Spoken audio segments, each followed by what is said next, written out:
10th class Telugu subject చదవబోయే విద్యార్థులందరికీ ఈ video చాలా ఉపయోగకరంగా ఉంటుంది.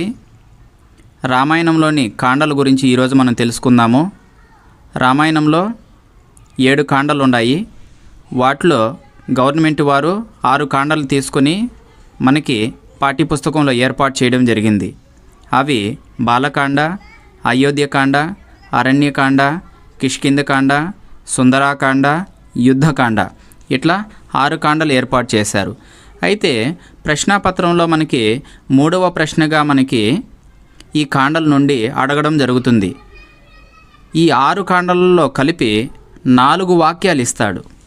ఈ 4 వాక్యాలు ఒక్కొక్క కాండ నుండి ఇస్తాడనమాట. అప్పుడు మనము దాన్ని గుర్తించాలంటే ఎలా?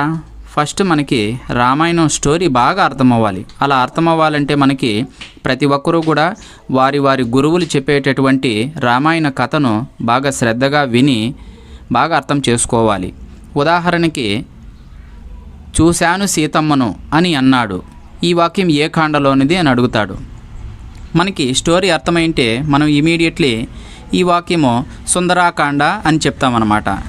కాబట్టి ఇలా 4 వాక్యాలకి 4 వాక్యాల్లో మనం ఆన్సర్ కానీ చేయగలిగితే 8 మార్కులు వచ్చేదానికి అవకాశం ఉంటుంది. ఏ సబ్జెక్ట్లో కూడా ఇంత ఈజీగా అనేది క్వశ్చన్ అనేది ఉండదు. మనకి తెలుగు సబ్జెక్ట్లో ఉంది. కాబట్టి ప్రతి ఒక్కరూ కూడా బాగా చదవగలరు. Okay, thank you.